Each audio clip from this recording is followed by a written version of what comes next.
चाचा एक खांसी की दवा देना।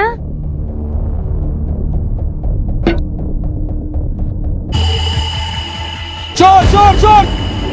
अरे पकड़ो उसको! अरे पकड़ो उसको! मेरी बोतल लेके भाग रही है! पकड़ो पकड़ो पकड़ो चोर! अरे मेरी बोतल!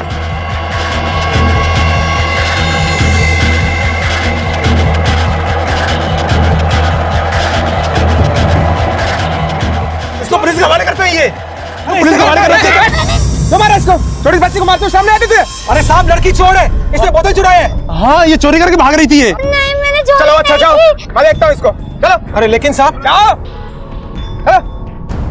तुम्हारा घर कहाँ है? क्या नाम है तेरा? बोल। नाम क्या है? परी। चोरी क्यों की? जेल में डालू तुझे? हाँ? क्या चुराया था? मेरी गली आ गई है, मैं खुद चली जाऊंगी। अरे मैं छोड़ता हूँ ना। मैंने कहा ना मैं खुद चली जाऊंगी। दोबारा इस चोरी नहीं करना, ठीक है? जाओ।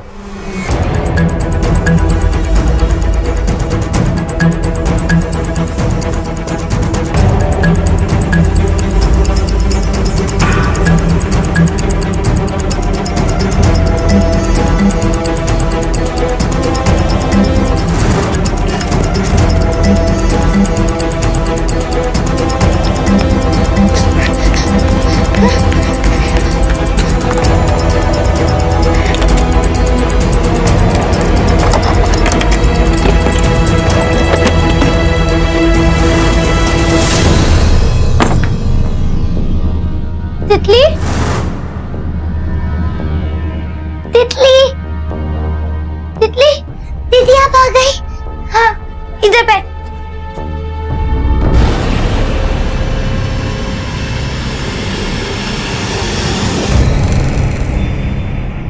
ये ले, इसको पी। ये दवा बहुत कड़वी है। फिर तू नहीं पीना दीदी। क्यों नहीं पीना? नहीं पीना, आप पी लो ना। मैं क्यों पीऊं? आपको खांसी है ना, आप जल्दी जल्दी ये पी लो। नहीं पीना। तू अपनी दीदी की खातिर भी नहीं पिएगी दवाई? आप पीऊंगी ना। तो चल ये ले पी ले। मेरा प्यारा बाप।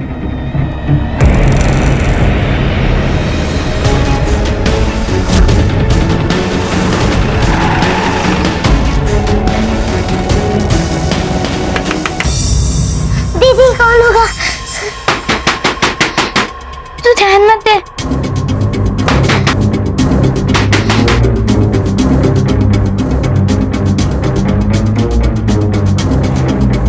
दरवाजा खोलो बेटा, तुम्हें कुछ देना है। बेटा दरवाजा खोलो।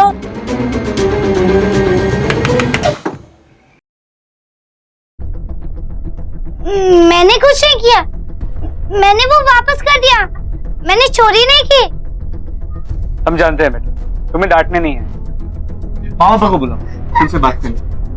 वो घर पर नहीं है, काम पर गए। कोई बात नहीं, हम रुकते हैं। वो थोड़ा वक्त लगेगा उन्हें आने में। ठीक है हम रुकते हैं, उनसे बात करना जरूरी है। मात्रे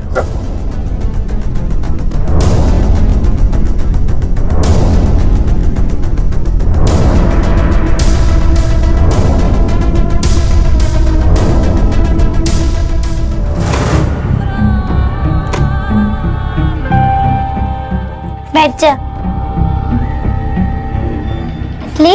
जब तक मैं ना बोलूं ना दरवाजा मत खोलना। बिल्कुल दीदी। वरना तुझे पता है ना क्या होता है? मेरी बाबू, अपना ख्याल रखना।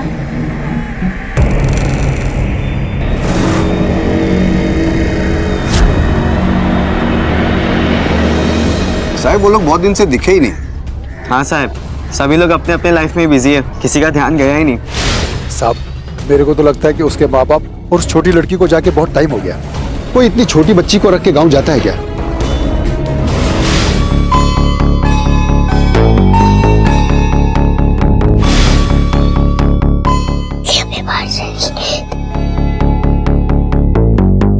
सर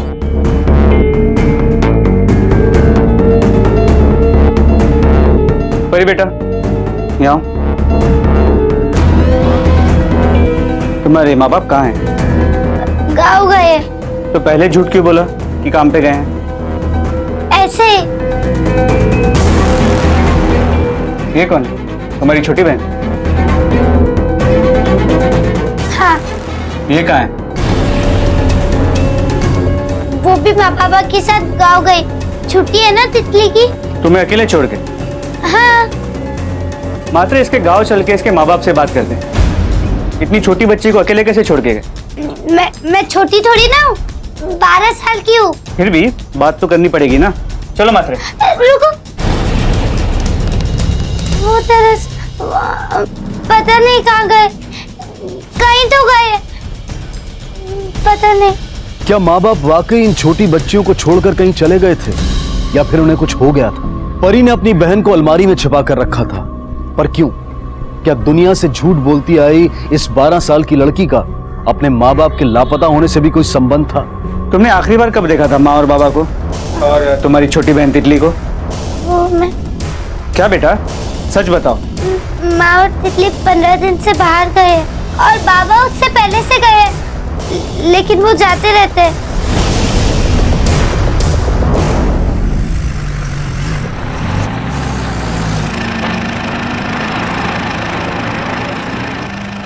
उधर से निकाल ना, तू क्या कर रही है? उधर से निकाल। भाग जा साला। रुक रुक। किशोर रोक, किशोर छोड़ेगा नहीं तेरे को, छोड़ेगा नहीं बोलता है। बेटा हम तुम्हारे माँ बाबा को ढूंढ के निकालेंगे, ठीक है? तब तक हम ये फोटो ले जा रहे हैं। मात्रे आप फोटो के, और तुम्हें भी हमारे साथ चलना हो। कहाँ? एक ऐसी जगह जहाँ बड़े होंगे तुम्हारा ख्याल रखने की। मैं भी तो बड़ी हूँ, मुझे जरूरत नहीं है। अब तक इतनी भी बड़ी नहीं होती, तुम्हें आना पड़ेगा, रूल्स है। ले चलो इसे। हाँ? मुझे नहीं जाना, छोड़ो मुझे, नहीं जाना मुझे, नहीं जाना, छोड़ो, चलो छोड़ो, मुझे यहीं रहने दो, नहीं जाना मुझको, छोड़ो। मुझे मत छोड़ के जा, दीदी मुझे मत छोड़ के जा, दीदी मुझे मत छोड़ के जा। बाप का नाम किशोर यादव है, उसका फोन नंबर मिल गया है। माँ के पास शायद फोन नहीं है। लोकेशन ट्रैक करो पिता के फोन की, फोटो सर्कुलेट कराओ और बच्ची के साथ बात करते रहो। सर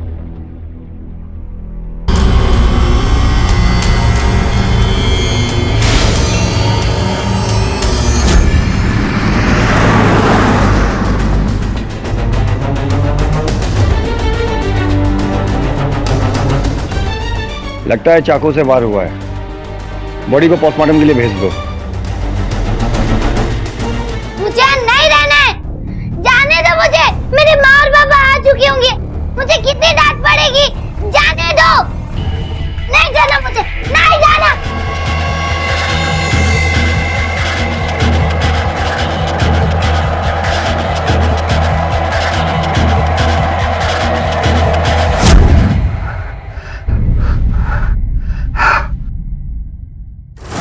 तितली, जब तक मैं ना बोलूं ना, दरवाजा मत खोलना। बिल्कुल दीदी।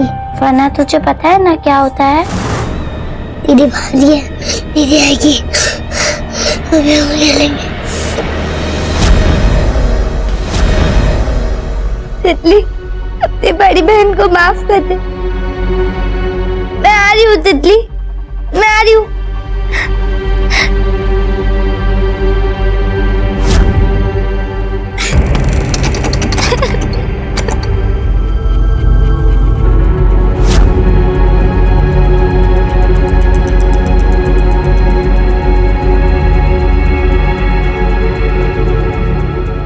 तितली,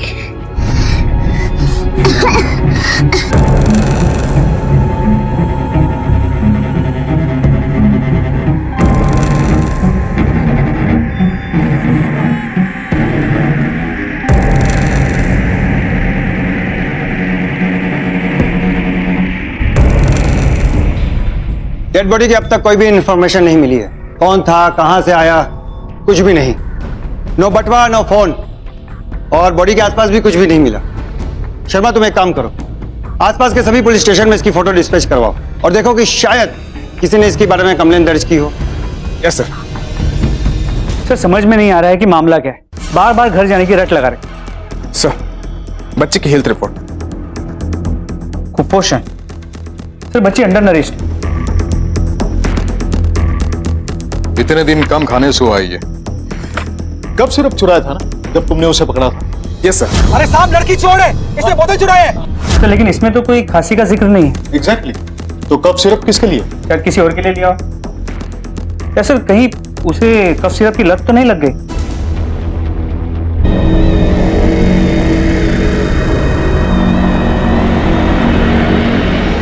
उस दिन भी उसके घर में ऐसे लग रहा था कि वो कुछ तो छुपा रही। मतलब सर वो बार बार सॉरी। हेलो, क्या?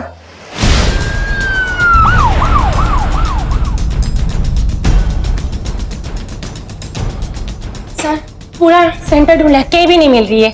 तो गई कहाँ? और आप लोग कहाँ थे? माफ कर दीजिए सर। माफ कर दीजिए।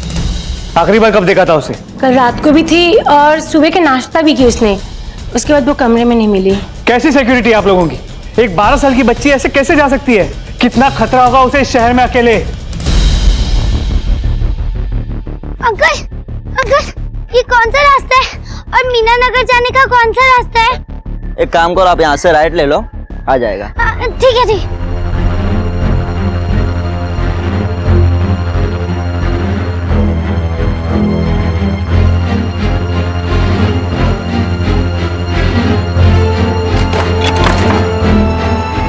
तितली,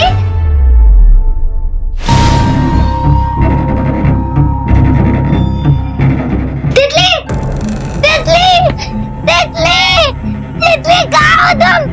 तितली कहाँ हो? रुको रुको रुको रुको रुको परी, रुको रुको। सर मेरी तितली को बचा लो, वो लोग उसे उठा के ले गए। मेरी तितली को वो लोग कुछ भी कर सकते हैं। सर मेरी तितली को बचा लो। शांत शांत शांत, रिलैक्स, सब ठीक है। तितली ठीक है, तितली हमारे पास, हम सही वक्त पे पहुंच गए।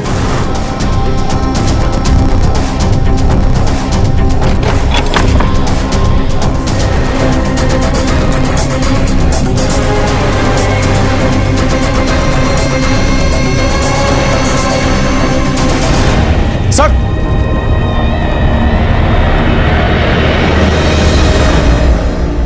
तितली, दीदी आप मुझे कहाँ छोड़ के चली गई थी? तितली, तेरी बड़ी बहन तुझे छोड़ के चली गई थी, उसके लिए अपनी बड़ी बहन को माफ कर दे। ठीक है दीदी।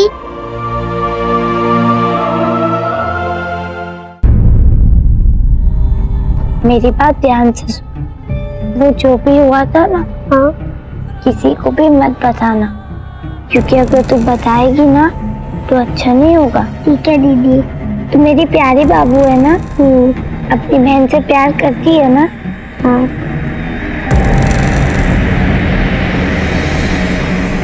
सर वो क्लिनिक में है अपनी बहन के साथ, लेडी कांस्टेबल को भी वहीं पे रख। आपने तुमने कहा कि बौखलाहट में बहुत कुछ बोली, क्या बोल रही थी वो एग्जैक्टली? सर मेरी तितली को बचा लो, वो लोग उसे उठा के ले गए। मेरी तितली को वो लोग कुछ भी कर सकते हैं।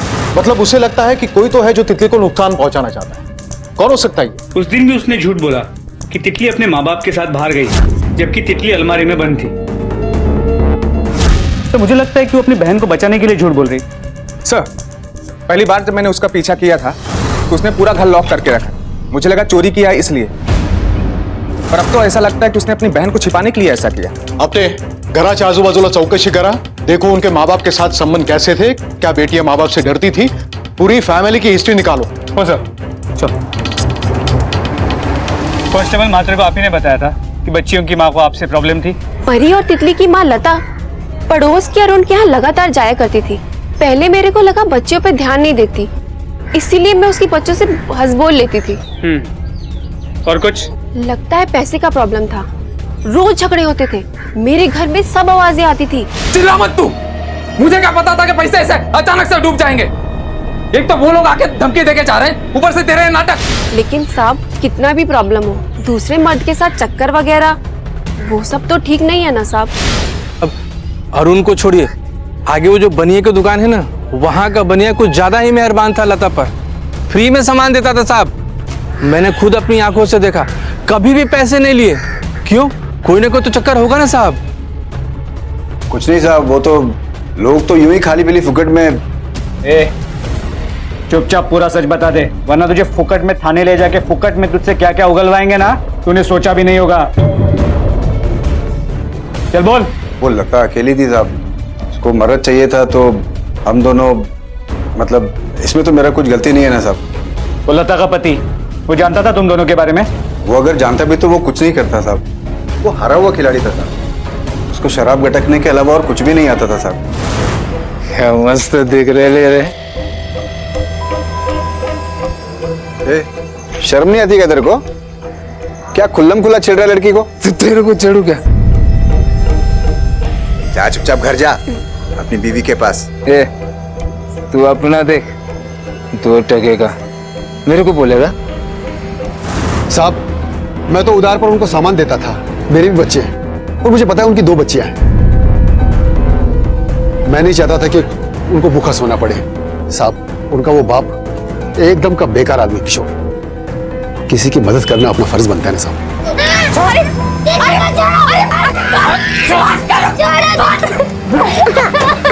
इसका मतलब किशोर ना तो जिम्मेदार पिता था ना जिम्मेदार पति था, ऊपर से उसे शराब की लत थी। सर कहीं ऐसा तो नहीं कि उसे पता चल गया कि उसकी पत्नी का किसी के साथ अवैध संबंध है, इसलिए उसने अपने पत्नी को मारकर और खुद गायब हो? उल्टा भी हो सकता है, पत्नी ने अपना काबू खोकर अपनी बेटियों को बचाने के लिए पति को मार दिया हो। सर, किशोर जाधव के फोन रिकॉर्ड्स। तो उसकी मोबाइल की आखिरी लोकेशन वापी की। अपने अभी वापी के लिए निकलो, लोकल पुलिस से बात करो, देखो क्या इंफॉर्मेशन मिलती है इस एरिया के आसपास। ये केस जल्दी से जल्दी सुलझाना होगा, बेचारी इन बच्चियों का भविष्य दांव पर है। हो सर। अरे मेरी बाबू, बैठ जा। दीदी मेरी दवाई तो घर पे रह गई, अब क्या करें? फिर आप भी नहीं सो पाओगे रात को और मैं भी नहीं। तितली तुझे कुछ नहीं होगा, मैं हूं ना तेरे साथ, सब ठीक हो जाएगा। और हाँ, तू ज्यादा बोला मत कर, तू बात करेगी ना तो तुझे वापस से खांसी हो जाएगी, ठीक है? इस आदमी को देखा? हाँ साहब, कुछ दिन पहले हमारे यहाँ आया था, खा रहा था यहाँ पे बैठ करके। इतने में 2 गुंडे आए और उसे मार मार के ले गए, मेरे पैसे भी नहीं दिए इसने। क्या रे किशोर? भाई पैसा देता हूँ ना भाई। भाई अरे एक पैसा लौटाएगा भाई, एक पैसा लौटाएगा। बहुत भरोसा किया तेरे पे, पर अब नहीं। एक पैसा करके कितना लिया मालूम तू? जानता हूँ ना भाई। पैसा कब देगा? भाई बच्चों की कसम खाता हूँ भाई, दे दूंगा पैसा। चल ले अंदर इसको। भाई मारो पैसा। गाड़ी बना।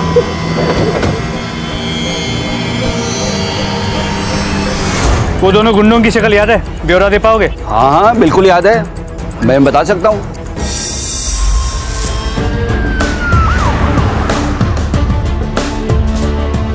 इसी केस की तो जांच कर रहे हैं हम, लेकिन इसकी डेड बॉडी मिली हमें। पहचानते हो इसे? ये वो किशोर है साहब। पक्का? हाँ साहब। सर बॉडी की आइडेंटिफिकेशन हो गई है, वापी पुलिस उन गुंडों को ट्रेस कर रही। हमारे पास गुंडों का डेटाबेस है, कोई ना कोई रिकॉर्ड जरूर हो। मुझे ऐसा लगता है कि हमें बीवी का एंगल भी चेक करना चाहिए। सब बर्बाद करके रख दिया। और ये दोनों, ये अरुण उनका पड़ोसी और मोहन जो बनिया है, सब मिले हुए लगते हैं। हो सकता सर, लेकिन पहले हमें परी और तितली को बताना होगा उनके पिता के बारे में।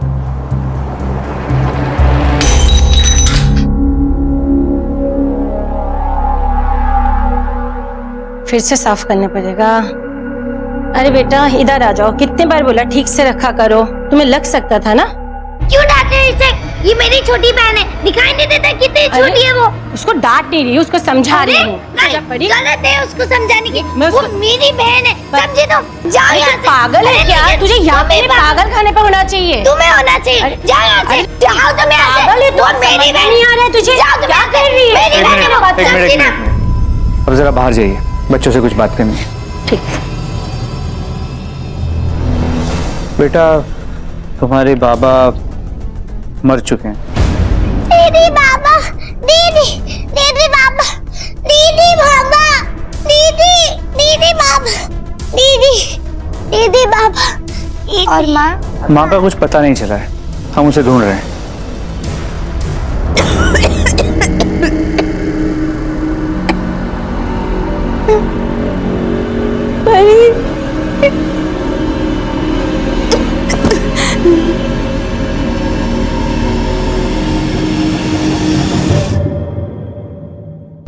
कुछ नहीं सर, परी की आंख से एक आंसू तक नहीं निकला, उसके चेहरे पे थोड़ा भी दुख नहीं। तुम्हारे बाबा मर गए। दीदी बाबा, दीदी दीदी बाबा। सर क्लियर है, परी के अपने बाप के साथ बिल्कुल नहीं जमती। हो सकता है किशोर का बर्ताव हद से बाहर चला गया और लता ने अरुण और मोहन दोनों को बहला फुसला कर उन्हीं के हाथों किशोर को मरवाया हो। ये अरुण और मोहन के फोन रिकॉर्ड्स आए? जी सर, उनके मोबाइल के ट्रायंगुलेशन रिकॉर्ड्स भी आ गए, जहां मर्डर हुआ उसके आसपास भी नहीं थे। तो इसके अलावा सर उनके कॉल रिकॉर्ड्स में कोई भी ऐसा नंबर नहीं मिला है जिसे हम लता के साथ कनेक्ट कर सकें। हेलो आपटे, हमने उन गुंडों को ट्रेस कर लिया है। एक का नाम शिव सिंह और दूसरे का नाम धर्म कुमार है। हमारी टीम उनको लेकर निकल चुकी है, दहानू पहुंचते ही होंगे। कौन है साहब ये? इससे पहले अपन ने इसको नहीं देखा है साहब। झूठ बोलता है? हाँ, ये तुम दोनों के फोन रिकॉर्ड्स हैं। तुम वही थे जहां किशोर का कत्ल हुआ था। अब भी तू झूठ बोलेगा? हाँ? अब भी तू झूठ?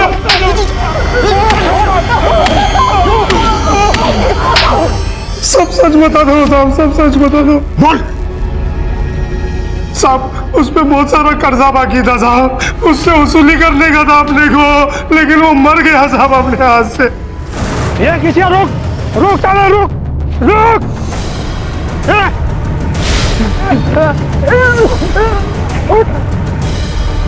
मेरे को मारेगा तू मेरे को मारेगा तू। चलो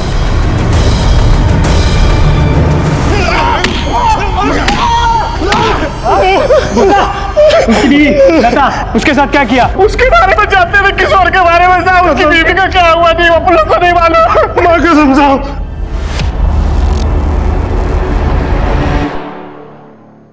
हाँ, लेकिन अगर माँ नहीं मिली तो दोनों बच्चियों का अडॉप्शन करवाना होगा। लेकिन ऐसी फैमिली मिलेगी कहाँ जो इनको एक साथ अडॉप्ट कर ले? 99% तो दोनों बच्चियों को अलग अलग घर में ही भेजना पड़ेगा।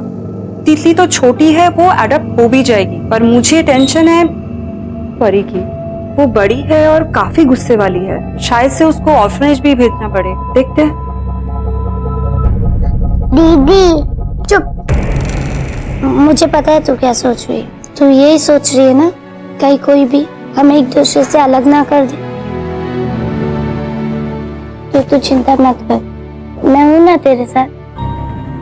मैंने जो भी सीखा है मैं वो सब करूंगी, फिर देखना सब हमारी बात सुनेंगे, सब। चल चल अभी तू सो जा। चंदा मामा दूर के पोहे पकाए घूर के, खुद खाए थाली में, तितली को खिलाए प्याली में। बोलो दरवाजा, दरवाजा खोल। हाँ ठीक है, मैं देखता हूँ। अंकल। हाँ बेटा बोलो। मुझे आपसे कुछ बात करनी है। हाँ बताओ।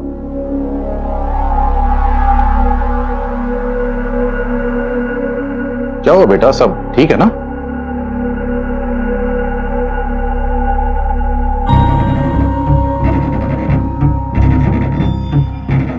अंकल मुझे बस इतना ही कहना है कि आप मुझे और तितली को यहाँ से जाने दो।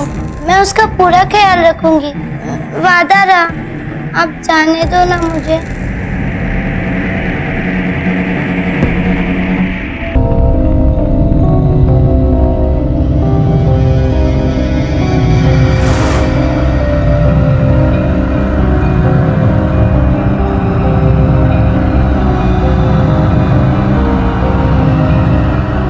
दोनों लड़कियां काफी टाइम से सेक्सुअली एक्टिव है और उन दोनों के यौन शोषण एनजीओ में आने से पहले तक हो रहा था। कौन हो सकता है?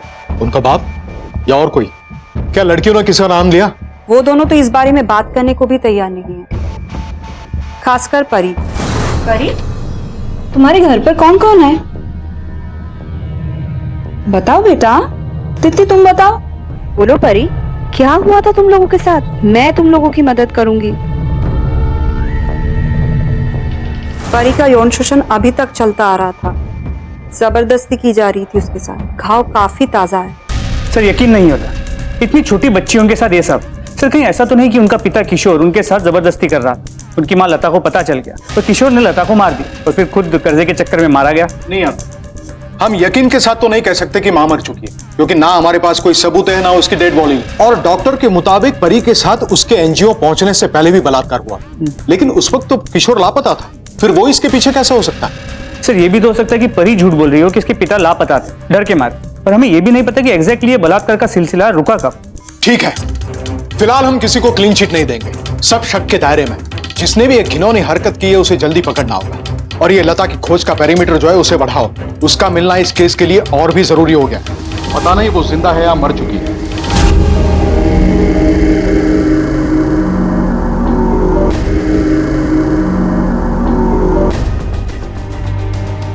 घर का कोना कोना चेक करो, कोई चीज मिस नहीं होनी चाहिए। किचन में चेक करो।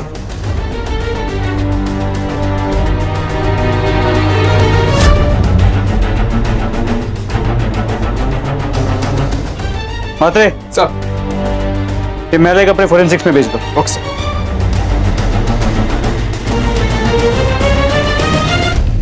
परी के घर से मिले कपड़ों की फोरेंसिक रिपोर्ट। सर ये देखिए, सीमेंट ट्रेसेस, 3 अलग अलग सैंपल्स। अगर उनका बाप इन्वॉल्व था भी तो वो अकेला नहीं था। इन तीनों आदमियों को ढूंढ निकालना होगा। आसपास के सभी आदमी के मुझे डीएनए सैंपल चाहिए, टेस्ट करवाओ। सर वहां तो कई लोग होंगे। 1000 होंगे तो भी कोई फर्क नहीं पड़ता है। जब तक ये अपराधी मिल नहीं जाते हम चैन से बैठेंगे। हो सर। कई मुश्किलों का सामना कर आखिरकार पुलिस ने पूरे मोहल्ले के पुरुषों के डीएनए टेस्ट की अनुमति हासिल की। पुलिस के सामने लगभग 2000 पुरुषों के डीएनए टेस्ट करवाने का असंभव लक्ष्य था। कर्तव्य निष्ठा और दृढ़ संकल्प से लैस पुलिस इस काम में जुट गई। बेशक मोहल्ले में कोई भी इस कार्रवाई से खुश नहीं था।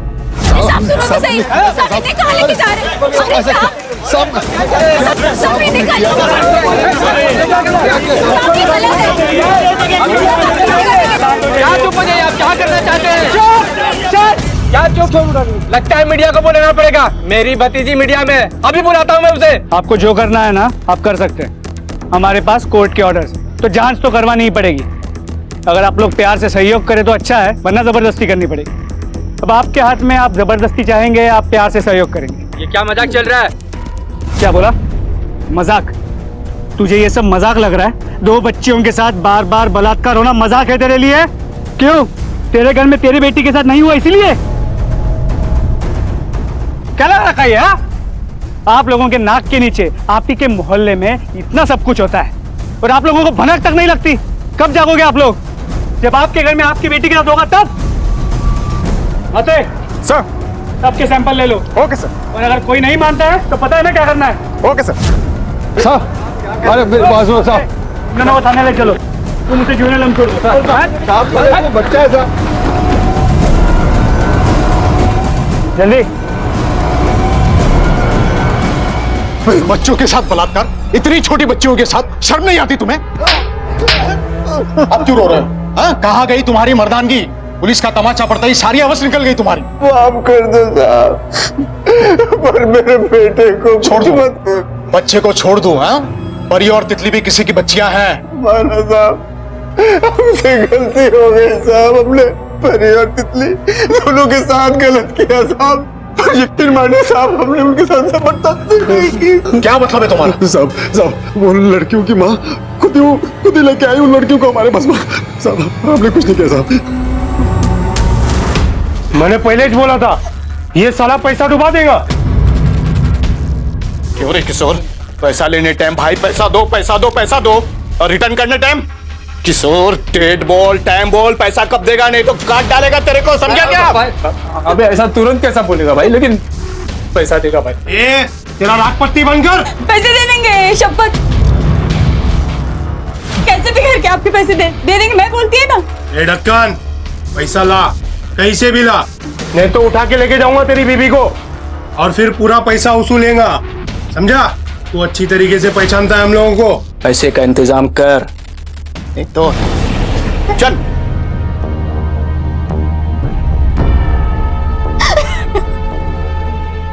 क्या चला?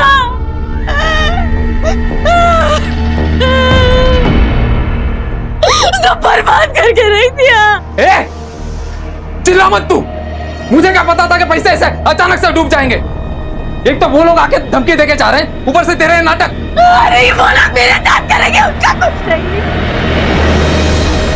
मोहन भाई थोड़ा सा दाल चावल थोड़ा सामान दे दो। अरे बाबा सामान कैसे खरीदूंगा?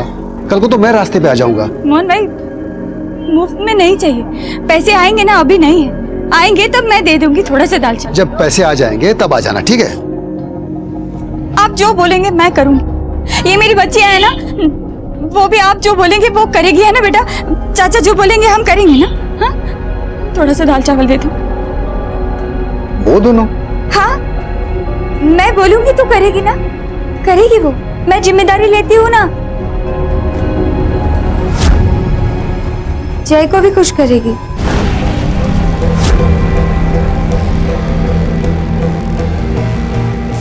अब तो पैसे दे दो।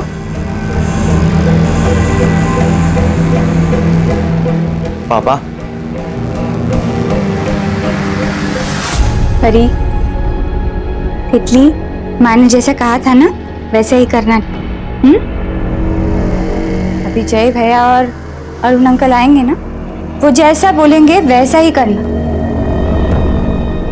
ना नहीं करना।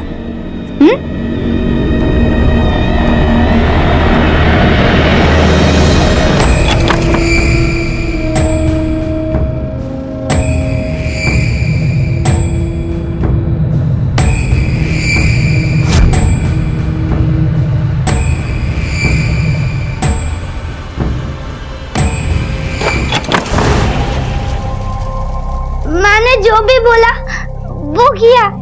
तितली को बहुत दर्द होता था और जब से माँ गई है तितली और मेरा और कोई भी नहीं है। मैं ही तितली का ख्याल रखती थी क्योंकि मैं उसकी दीदी हूँ ना। और उसके बाद अरुण अंकल और जय भैया 3-4 बार आए और मोहन चाचा भी आए। एक दिन मैंने अलमारी में इसको बंद कर दिया और दरवाजे का ताला लगा दिया, तो फिर वो लोग नहीं आए। आखिरकार पुलिस ने इन 3 हैवानों को उनके दुष्कर्मों की सजा दिलवाई। अब परी और तितली तो क्या, किसी भी मासूम बच्ची को उनका साया तक नहीं छू सकेगा। लेकिन उस निर्दयी मां का क्या, जिसने अपनी ही बेटियों को इस घिनौने दलदल में धकेला। आखिर ये एक किस्म का देह व्यापारी तो था।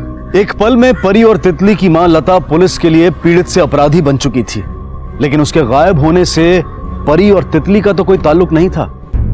मुझे पता है परी, तुम्हारी माँ ने तुम दोनों के साथ गलत किया, इसीलिए तुम्हें गुस्सा आया। हाँ, क्या तुमने कुछ ऐसा किया जिसकी वजह से तुम्हारी माँ को चोट आई? चॉकलेट लो। पहले मेरी दीदी थी, मेरा रोना मत बेटा, रोना मत। तुम्हें दीदी के पास ले जा, ठीक है? दीदी तुम्हारा बहुत ख्याल रखती थी ना? हाँ? जब कोई बुरा आदमी आता था तो उनसे तुम्हें कौन बचाता था? परी दीदी। करेक्ट। और दीदी ने तुम्हें माँ से भी बचाया था ना? नहीं, दीदी ने कहा आप माँ से मत डर, माँ कुछ नहीं करेगी और दर्द भी नहीं होगा। बेटा तुम्हें कुछ नहीं होगा, तुम्हें डरने की कोई जरूरत नहीं है। सिर्फ इतना बताओ तुमने क्या किया है तुम्हारी माँ के साथ, बोलो। हम तुम्हारी मदद करने आए हैं, लेकिन तुम्हें सच बोलना होगा। परी, हम क्या पूछ रहे हैं आपसे? परी, हम आपसे कुछ पूछ रहे हैं। कहां है तुम्हारी मां? क्या किया है तुमने उसके साथ? यह बात साफ थी कि लता की वजह से ही उसकी अपनी बेटियों पर भयानक अत्याचार हुए। पर क्या इन लगातार होने वाले जुल्मों ने परी को कोई भयानक कदम उठाने पर मजबूर कर दिया था? परी की चुप्पी सिर्फ उसकी मुश्किलें ही बढ़ा रही थी। पुलिस का शक उस पर पुख्ता हो गया था, लेकिन इस केस से जुड़े सभी इस बात से बेखबर थे कि जल्द ही परी एक और घिनौने अपराध का शिकार होने वाली थी।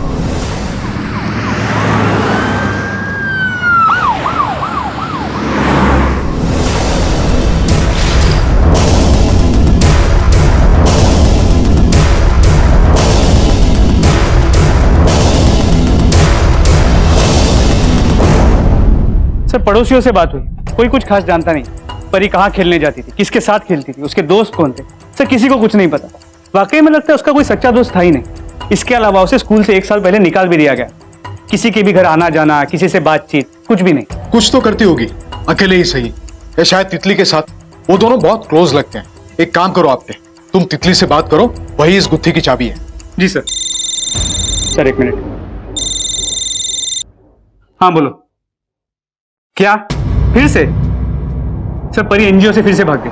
व्हाट? जी सर, शायद मेडिकल विजिट के दौरान। अरे देखा नहीं मतलब क्या है? सो रहे थे क्या आप लोग? पूछा आपने किसी से? किसी ने तो कुछ देखा होगा।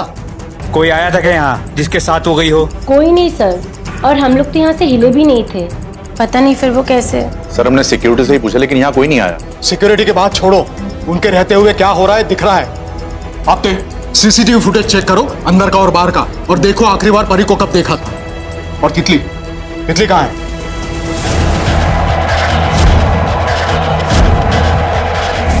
पहले मेरी दीदी से मिला, पहले मेरी दीदी से मिला। तुम्हारी माँ कहाँ है बोलो? पहले मेरी दीदी से मिला। हाँ बेटा मिलवाएंगे, उससे मिलवाएंगे, लेकिन हमें बताओ कि तुम्हारी दीदी कहाँ है? बोलो सर।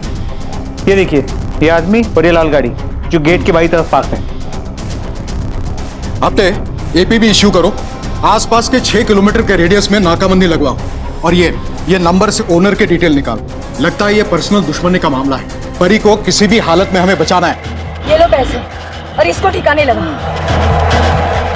पता चलते ही मुझे इन्फॉर्म करना, ठीक है? सर, सभी जगह नाकाबंदी लगवा दी, गाड़ी की डिटेल्स हर जगह पे भेज दी। ये देखिए गाड़ी के ओनर की डिटेल्स। इसे तो मार मार के सच उगलवाएंगे। अरे साहब मैं तो यहाँ जेल में हूँ, तो मैं कैसे कुछ कर सकता हूँ साहब? कर नहीं सकता लेकिन करवा तो सकता है ना। हाँ ये देख, इसकी ये गाड़ी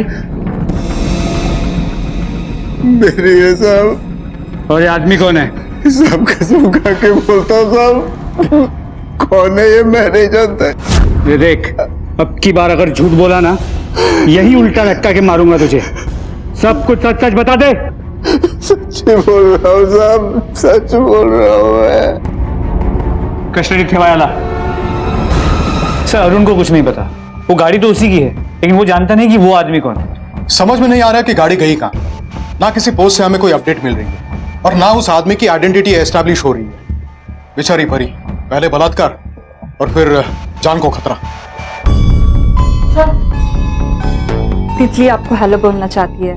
वो क्या है ना, मैंने उसको समझाया कि उसकी बहन को जान का खतरा है, तो वो अच्छी बच्ची है ना, इसलिए वो आपसे बात करना चाहती है। हाँ तितली है ही अच्छी बच्ची। दीदी ने तितली को हमेशा बचाया है, अब तितली परी दीदी को बचाएगी। दीदी हमेशा पावर हाउस के पास खेलने जाती थी। Power house? हाँ, जो घर के पास है। दीदी कहती थी वहाँ हमें कोई परेशान नहीं करेगा।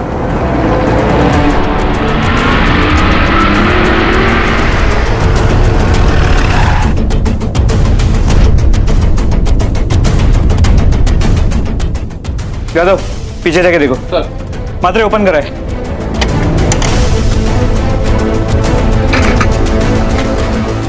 उठाओ उसे जल्दी। यही है क्या? हाँ यही कहीं था। माँ ढूंढो ना, मिल जाएगा। कितना कचरा है पर यहाँ पे, एक तो चांदी की है, दूसरी मिलेगी भी नहीं। यहाँ देखते हैं ना। कहाँ? यहाँ पे क्या करने आई थी परी? यहाँ पे कैसे मिलेगा? चांदी की थी।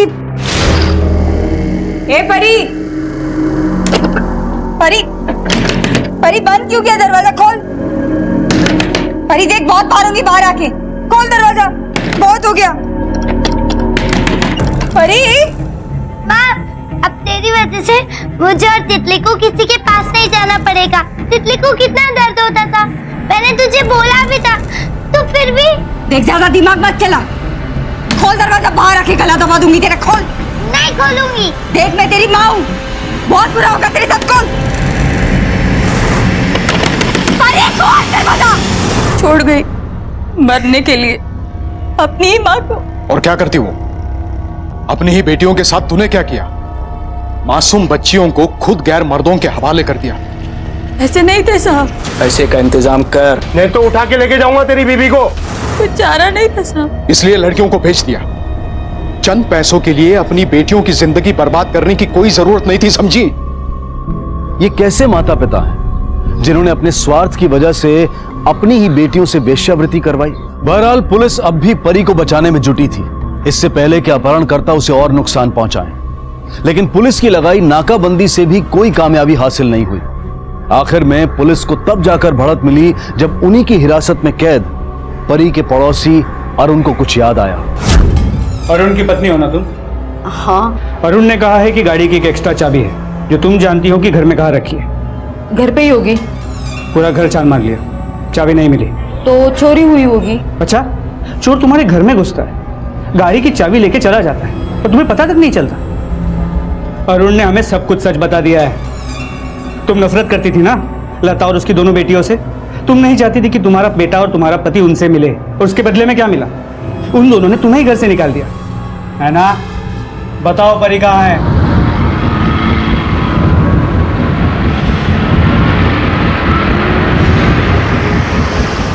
अब चुप रहने से कोई फायदा नहीं है। हमारे पास गवाह हैं जिन्होंने तुम्हें देखा है, खुद गाड़ी चला के यहाँ से जाते हुए और रिक्शा में लौटते हुए।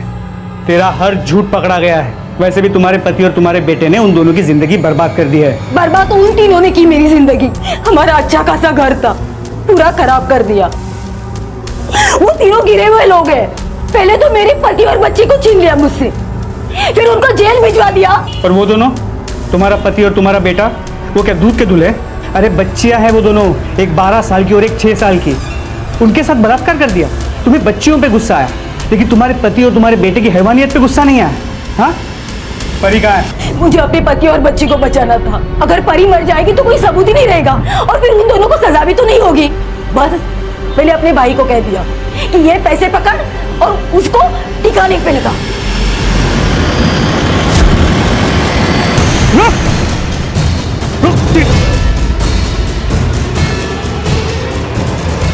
परी, परी घबराओ मत, हम आ गए। परी, तितली ठीक है बेटा, उसी ने हमारी मदद की तुम्हें बचाने में। हम तुम्हें उसी के पास ले जाएं। दूसरों के लालच ने इन 2 बच्चियों की जिंदगियों को बर्बाद करके रख दिया। अपने जीवन के बिखरे टुकड़ों को समेटती इन 2 बहनों के घाव शायद ही कभी भर पाए। आइए मिलकर इस लालच को जड़ से मिटाएं। अब मैं अनूप सोनी आपसे विदा लेता हूं। फिर मुलाकात होगी अगले एपिसोड में जुर्म की एक और कहानी के साथ। तब तक अपना और अपने परिवार का ख्याल रखें और देखते रहें क्राइम पेट्रोल डायल 100। सबक एक को, सीख हम सबको। जय। कहिए, क्या सेवा कर सकता हूं मैं आपकी? साहब, आमची मुलगी आरती, सवेरे उसका फोन आया था मुझे। आरती आई? हाँ बेटा। मुझसे अब बर्दाश्त नहीं होता। आई बेटा, तू क्या कह रही है? क्या बर्दाश्त नहीं होता? हाँ बेटा, तू है कहाँ? नरक में। अगर अब और नहीं आई, मैं जा रही हूँ। आरती कहाँ जा रही है? जहाँ से कोई वापस नहीं आ सकता। आखिरी बार आपकी आवाज सुननी थी। आई। आरती, सुबह उसका फोन आया था, लेकिन तो 12 घंटे हो गए। आप उस वक्त क्यों नहीं आई हमारे पास जब उसका फोन आया था? मुझे लगा ऐसे ही किसी बात पे परेशान होके फोन कर लिया होगा। वो ऐसा करेगी नहीं। लेकिन पूरा दिन फोन लगाने के बाद भी एक बार भी उससे बात नहीं हुई साहब। इसीलिए हम लोग। कहाँ रहती है आपकी बेटी? पता नहीं साहब। क्या मतलब? दरअसल 10 बरस पहले उसने घर से भागकर शादी की थी। उसके बाद से हमारा उसके साथ कोई रिश्ता नहीं था। वो कहाँ रहती थी, किस हाल में थी, हमें कुछ नहीं पता था। 10 बरस के बाद आज अचानक उसका फोन आया था। साहब, मुझे बहुत डर लग रहा है, हमारी मदद कीजिए। मात्रे सर, इनकी बेटी आरती का फोन नंबर लो और मोबाइल कंपनी से पता करो उसका एड्रेस कहाँ है। Right sir. आरती भी शायद ऐसे ही किसी मोड़ पर खड़ी थी। आज 10 साल बाद पहली बार उसने अपनी मां को फोन किया था, और वो भी ये बताने के लिए कि वो अपनी जान ले रही है। क्यों उठाना पड़ रहा था उसे एक कदम? आखिर कौन से हालात थे, ऐसी क्या मजबूरियां थी जिसकी वजह से वो अपनी जिंदगी का साथ छोड़ने जा रही थी? और क्या मजबूरी थी इस मां की, किसका डर था कि अपनी बेटी के मुंह से इतनी बड़ी बात सुनने के बाद भी उसने उस बात को घंटों तक सबसे छिपाए रखा? अरे सलीम भाई, थैंक यू। क्यों? इतना बड़ा काम देने के लिए। और मैं भी आपके भरोसे का पूरा मान रखूंगा। पर एक बात पूछूं? क्या? ये औरत कौन है? कायकुर है? ऐसे ही, बहुत खूबसूरत है। अगर थोड़ा पहले ले आते ना तो मजा आ जाता। साला अपना गाड़ी चला, पैसा ले, लड़की की लाश को ठिकाने लगा और निकल। सामने देख।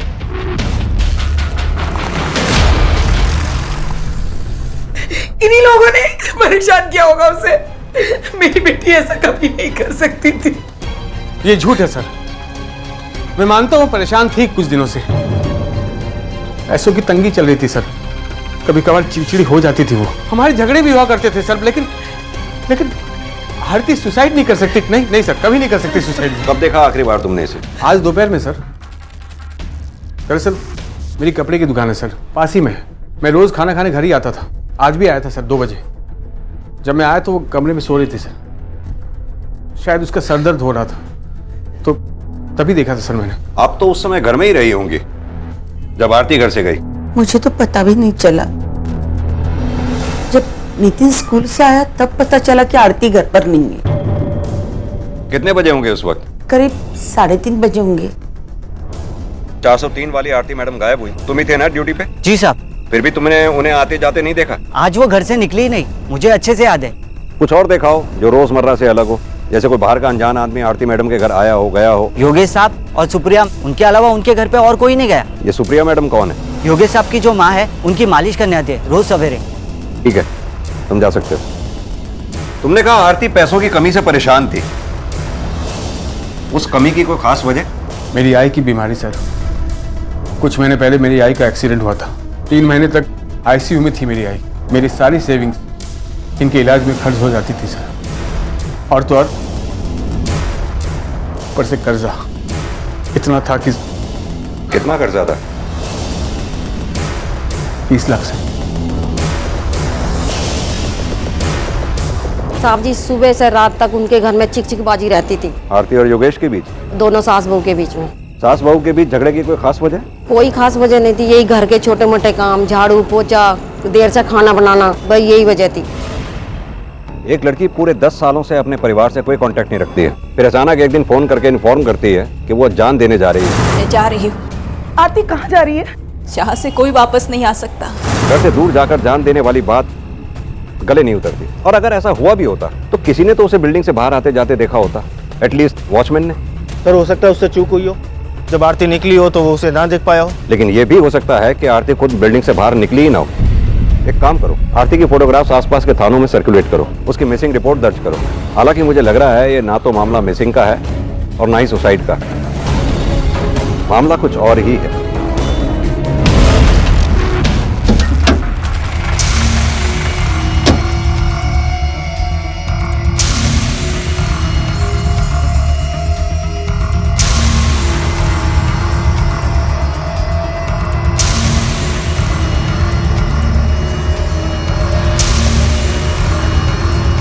ले ए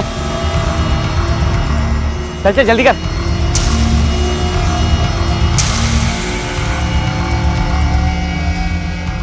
अरे करना, और सुन, छोटे छोटे टुकड़े करना ताकि थैलियों में आ जाए।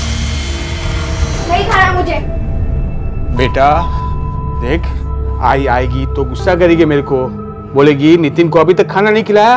हाँ हाँ, तू चाहता है बाबा को डांट पड़े? नहीं ना, खा बेटा। खा ले निखिल, खूप छान झालंय जेवण। मुझसे बात मत कीजिए आप हमेशा मेरी आई के साथ लड़ती थी ना, इसलिए मेरी आई चली गई। अरे ध्यान से देख के करना, और थैली में पत्थर भर के ठीक से छेद कर देना, नहीं तो पता लगा पानी के ऊपर थैली तैरती हुई मिल रही है। सलीम भाई कोई गड़बड़ नहीं होगी, मैं हूं ना, सब कुछ अच्छे से किया मैंने। काम करने दो यार। हो गया? हाँ हो गया सब, देखो।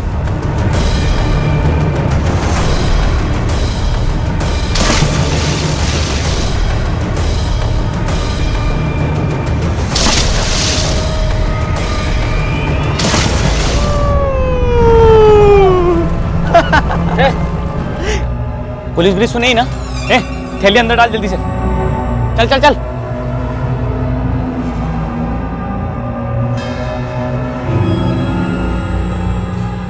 ये क्या साणे, ये पिकनिक मनाने का टाइम है? कौन है तू? अबे साले तू के बच्चे एक लगाऊं क्या? क्या कर रहा है रे तू? क्या है रे? चलो निकले यहाँ से, चलना, रात बहुत हो गई, लेट हो रहे हम लोग।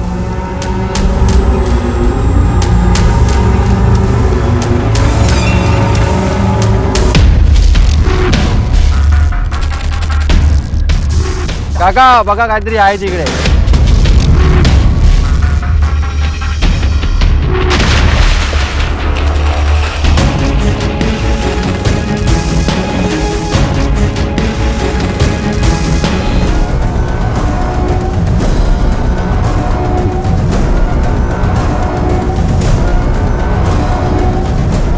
इन बॉडी पार्ट्स को देख के लगता है कि किसी फीमेल के. इसे फॉरेंसिक लैब में भेजो और गोताखोरों को बुलवा कर इसमें चेक करवाओ. हो सकता है कि बाकी के बॉडी के पार्ट्स भी मिले.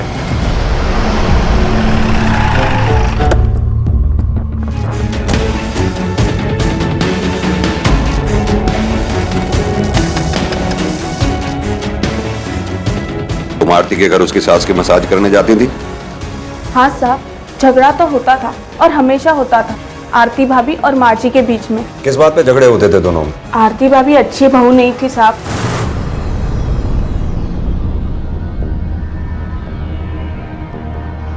सुप्रिया, भगवान तेरा भला करे. कितने अच्छे से मालिश करती है तू. पता नहीं तू नहीं होती तो क्या होता मेरा. और जो अपना पेट काट कर इसे आपकी मालिश के लिए पैसा दे रहे उनका क्या? हाँ, और जो दवाओं के लिए आपके हॉस्पिटल के लिए पैसे खर्च करे उनके लिए तो तारीफ का एक शब्द नहीं निकलता आपके मुंह से. अगर तू नहीं माझा मुलगा करतो माझ्यासाठी, तेरे बस में होता ना तो मुझे घर से बाहर निकाल देती तू. आप भूल रही है कि आपका बेटा मेरा पति भी है. उसका ये सब करने से ना मुझ पर और मेरे परिवार पर असर पड़ता है. तो क्या पाहिजे तुला? मारून जाऊं भाई? मार डाल मुझे. मैं आज योगेश को बता दूंगी ये सारी तेरी नौटंकी. यही तो मैं कह रही हूँ. ये सब जो नौटंकी चला रखी है ना, इसे अभी बंद कर दीजिए आप. अरे आपकी वजह से बहुत परेशानी में आ गए हैं हम. थोड़ा वो जो रिश्ता बचा है हम दोनों में वो तो जिंदा रहने दीजिए. आपके आने के बाद जितने झगड़े हुए हैं ना हमें, उतने तो पिछले 10 सालों में भी नहीं हुए हमें. देखा देखा सुप्रिया कैसी बोल रही है. मैं इसका रिश्ता बिगाड़ रही हूँ. ये चाहती हूँ क्या मैं? गलती चाहे जिसकी भी हो, माँ जी घर में सबसे बड़ी थी और आरती भाभी अगर उनका थोड़ा सुन लेती तो क्या होता. लेकिन आरती भाभी कभी किसी की नहीं सुनती. जब देखो तड़ातड़ जवाब देती थी. सारी गलती ना बहू की होगी साहब, क्योंकि प्रतिमा ताई जैसी औरत तो ऐसा कुछ गलत कर ही नहीं सकती. अच्छा, तुम इतना दावे के साथ कैसे कह सकते हो? तुम्हारा क्या लेना देना उनसे? साहब 12-15 साल पुरानी पहचान थी. हम उनके हस्बैंड को जानते थे. एक समय में उन्होंने मुझे अपने ऑफिस में प्यून की नौकरी पे लगवाया था. क्या आरती और योगेश के बीच भी झगड़े होते थे? नहीं साहब, योगेश भाई साहब बहुत सीधे थे. उनका कभी किसी के साथ झगड़ा नहीं होता था. ठीक है, अभी हम चलते हैं. जरूरत पड़ी तो तुम्हें थाने बुलाया जाएगा. चलो. तुषार, ये अश्विन और सुप्रिया प्रतिमा के काफी करीब लगते हैं. अगर आरती के साथ कुछ गलत हुआ है और उस गलत में प्रतिमा का हाथ है तो कोई बड़ी बात नहीं कि प्रतिमा के हाथ पांव बनके अश्विन और सुप्रिया ने उसका साथ दिया हो. सर, आरती की बिल्डिंग के वॉचमैन ने सुप्रिया और योगेश के अलावा बिल्डिंग में आते जाते किसी को नहीं देखा. बिल्डिंग के वॉचमैन को आने जाने वाले पे नजर रखने के अलावा और भी कई काम होते हैं. हो सकता है वॉचमैन को कोई काम पड़ा हो जिसकी वजह से अश्विन नजर बचाकर अंदर चला गया हो. या अश्विन के फोन की लोकेशन का पता करवाओ. पता करो कि जिस वक्त ये वारदात हुई उस वक्त वो कहाँ पर था. Okay sir. अरे जल्दी देना दाल मेरे को. अरे लाई. और कुछ लाऊं? एक रोटी और.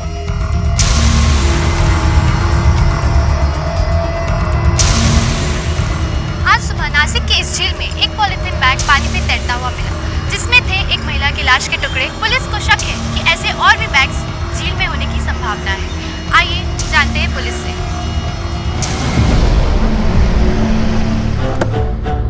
सर, हमने अश्विन की फोन लोकेशन चेक की थी. उस दिन वो घर पर ही था, कहीं बाहर नहीं गया. ये आरती की फोटोग्राफ्स हमने सर्कुलेट की थी. Any update? नहीं सर, अभी तक नहीं. दो बातें हो सकती हैं. या तो आरती गायब है या उसके साथ कुछ बुरा हुआ है. एक काम करो, उसके मिसिंग पोस्टर लगवाओ, शायद कोई मदद मिले. Right sir. मुझे लगता है हमें अब आरती की सास से दोबारा बात करनी चाहिए. बोलो. सर, मैंने टीवी पे न्यूज़ देखी, वो लेक पे जो बॉडी पार्ट्स मिले ना वो वाली. उसके बारे में क्या जानते हो? सर, मैं और मेरे फ्रेंड्स कल रात को लेक पे गए थे तो हमने 2 आदमियों को वहाँ देखा सर. उनका चेहरा देखा तुमने? पहचान सकते हो उन्हें? खूब अंधार होता सर, ठीक से देख नहीं पाया. पर हाँ, एक आदमी उसको देखा मैंने, उसकी थोड़ी घनी दाढ़ी थी सर. क्या है रे? चल निकला से. चलना, रात बहुत हो गई, लेट हो रहे हम लोग. और हाँ सर, उनके पास एक सिल्वर कलर की वैन थी सर, जिसमें से वो गए. चौड़ एक काम कर, लेक से हाईवे की तरफ एक ही रास्ता जाता है. उस रास्ते पे जितने भी सीसीटीवी लगे हैं उसकी फुटेज चेक करो. हाईवे पे ढाबे, एटीएम, पेट्रोल पंप, इस सब जगह पे छानबीन करो। वो दोनों जो भी है, सिल्वर रंग की वैन में उन दोनों को जरूर किसी न किसी ने तो देखा होगा। एक लड़की को आत्महत्या करने से रोकने की कोशिश से शुरू हुआ यह मामला पहले उसकी गुमशुदगी और अब उसकी हत्या के मामले में बदल चुका था। पुणे पुलिस अब भी आरती को जिंदा मानकर तलाश कर रही थी और वहीं नासिक पुलिस अब तक इस बात से अनजान थी कि जिस लाश के टुकड़े उन्हें मिले थे वो दरअसल पुणे में रहने वाली आरती के हैं। आरती की लाश को पुणे से नासिक ले जाया गया था ताकि पुलिस को गुमराह किया जा सके और जिन मुजरिमों ने यह काम किया था उन्हें इस बात की खबर लग चुकी थी कि पुलिस उनकी तलाश में है और उन्होंने अपने आप को बचाने की तैयारियां शुरू कर दी। राजेश, अरे सलीम भाई आप? सलीम भाई के बच्चे, उस औरत की लाश के बाकी के टुकड़े कहाँ रखे? साले वो जो झील में बाकी के लाश के टुकड़े थे ना, पुलिस को मिल गए। कुत्ते की तरह ढूंढेगी पुलिस हमको। कुछ नहीं किया उनका, मेरे पास रखे। तेरे पास रखे? क्यों? अचार डालने वाला उनका तू? देख, इससे पहले कि मुसीबत बढ़ जाए हमें कुछ ना कुछ करना पड़ेगा। जा, कुछ मुंह ढकने के लिए लेके आ। एक मिनट रुको।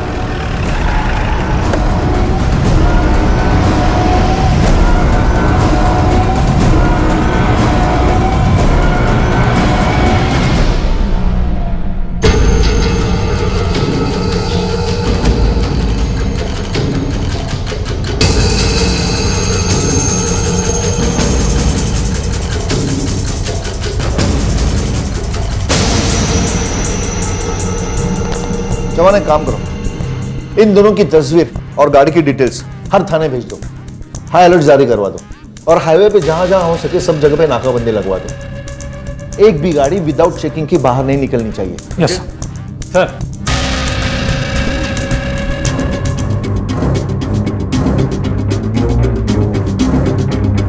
सर, उन बॉडी पार्ट्स की फॉरेंसिक रिपोर्ट है। विक्टिम फीमेल है, एज करीब 30 से 35 साल। उसके अलावा बाकी और बॉडी पार्ट्स मिसिंग है, इसलिए ठीक से पहचान नहीं हो पाई है। जवान एक काम करो, आजू बाजू के पुलिस थाने में इंक्वायरी करो कि इस उम्र की महिला की कोई मिसिंग कंप्लेंट दर्ज है कि नहीं। Yes sir.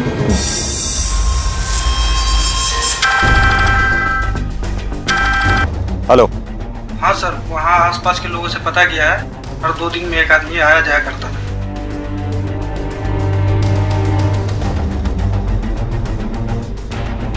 प्रतिमा जी, पता चला है आपके और आपके बहू के बीच में रिश्ते कोई खास अच्छे नहीं थे।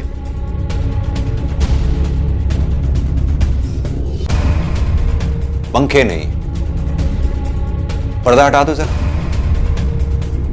हाँ तो प्रतिमा जी, मैं आपसे कह रहा था, हमें पता चला है कि आपके और आपके बहू के बीच रिश्ते कोई खास अच्छे नहीं थे। क्या ये बात सही है? नहीं साहब, ऐसे झूठ मत बोलिए। मैं क्यों झूठ बोलूंगा सर? इतनी परेशानियां चल रही थी घर में, कभी कभार बहस हो जाती थी हमारे बीच में, इससे ज्यादा कुछ नहीं सर। लेकिन इस हद तक नहीं होते कि कोई अपना बसा बसाया घर छोड़कर चला जाए और आत्महत्या करने की सोचने लगे। आरती ने गायब होने से पहले अपनी मां से फोन पर बात की और कहा था कि वो इस नर्क में जी रही है कि उससे अब और बर्दाश्त नहीं होता। उसके पास अपनी जान देने के सिवा कोई रास्ता नहीं। लेकिन उसने जान तो नहीं दी ना, वो गायब हो गई है। ये मामला इसीलिए तो सीरियस हो गया मिस्टर योगेश। अब वो छुट्टियां मनाने या घूमने तो गई नहीं होगी। इन बातों में 2 सूरतें हो सकती हैं, या तो आपकी बीवी किसी दूसरी जगह जान देने गई थी। ऐसा हो नहीं सकता, क्योंकि अगर ऐसा हुआ होता तो हमें पता चल चुका होता। और दूसरी सूरत ये हो सकती है कि आरती का कत्ल किया गया हो यहाँ इस घर में, और उसकी लाश को छिपाकर यहाँ से ले जाया गया हो, जिसकी वजह से ना तो उसे वॉचमैन ने देखा और ना ही किसी और ने इस घर से जाते हुए। कत्ल कौन करेगा? कत्ल कोई भी कर सकता है। आप भी। आप झूठा इल्जाम लगा रहे हैं मुझ पर सर। वो मेरी बीवी थी सर, एक बच्चे की मां।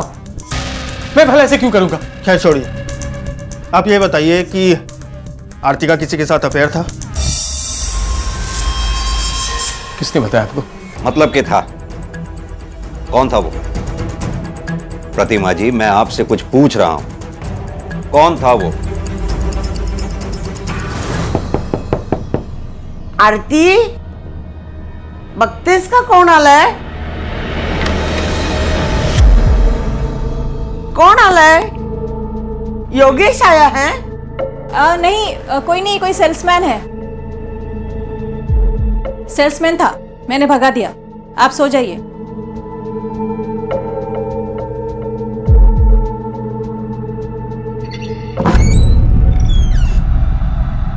उसके थोड़ी देर बाद दरवाजा खुला। आरती, आरती।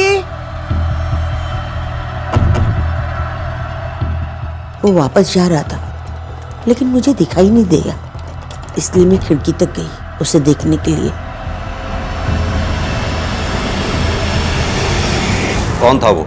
माधव, योगेश का दोस्त, बिजनेस पार्टनर। आपने अपने बेटे योगेश को बताया नहीं इसके बारे में? मैंने बताया उसे, पण त्याचा विश्वास नाही बसला माझ्या बोलण्यावर। उसने कहा कि वो कुछ दुकान का सामान लेने आया होगा, लेकिन मुझे पूरा विश्वास था आरती और उसके बीच में कुछ तो चल रहा था। ये बकवास है सर। आई को गलतफहमी हो गई थी। माधव मेरा पार्टनर ही नहीं, करीबी दोस्त भी है। वो कभी ऐसा कुछ नहीं कर सकता। ना ही आरती ऐसी लड़की है सर। कैरेक्टर सर्टिफिकेट है उन दोनों का आपके पास, और ये माधव का मिलेगा।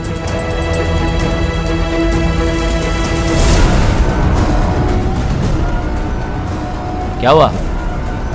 मामू लोग है, चेकिंग चल रही है। वाले वाले जल्दी से मुंह ढक ले। अरे चलना, चल चल चल चल।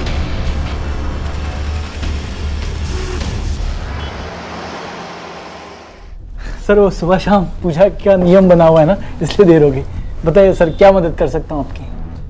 माधव, जो भी हम तुमसे पूछने जा रहे हैं उसका सही सही जवाब देना। झूठ से सख्त नफरत है हमें। आरती के साथ कब से अफेयर चल रहा था तुम्हारा? क्या बात करें सर, आरती के साथ अफेयर? वो मेरी बहन जैसी है सर। और योगेश तो मेरे बचपन का दोस्त है, उसकी वाइफ के साथ। नहीं सर, किसी ने शायद आपको रॉन्ग इन्फॉर्मेशन दी है सर। हमारा तो एकदम घर जैसे ताल्लुकात है। बचपन से हम लोग एक दूसरे के घर पे आना जाना। इनफैक्ट मैंने तो कई बार योगेश की मदद की है सर। अच्छा, ऐसा क्या खास किया था तुमने? सर जब योगेश की माँ की तबीयत खराब हुई थी तो मैंने 30 लाख रुपए दिए थे सर। 30 लाख? हाँ सर। सर आरती भाभी के गायब होने की वजह आपको योगेश से ही पता चल सकती है। मतलब? सर आरती भाभी जिस दिन गायब हुई उसके एक दिन पहले उन दोनों में बहुत झगड़ा हुआ, और मैं दुकान पे ही था जब। आज तुमने हद पार कर दी आरती। नहीं, मैं बर्दाश्त नहीं कर सकता ये सब। नहीं, मैं कुछ सुनने नहीं वाला। अब जो भी बात होगी आमने सामने होगी बस। मैं घर आ रहा हूं मैं। आज इस पूरे मामले को ही मैं जड़ से खत्म कर दूंगा। हेलो, मैं आता हूं। मुझे भी सर पहली बार पता चला कि उन दोनों के बीच में कुछ ठीक नहीं चल रहा, और उसके अगले दिन आरती भाभी गायब हो गई। जब तक हम ना कहें शहर छोड़कर जाना मत। ठीक है सर।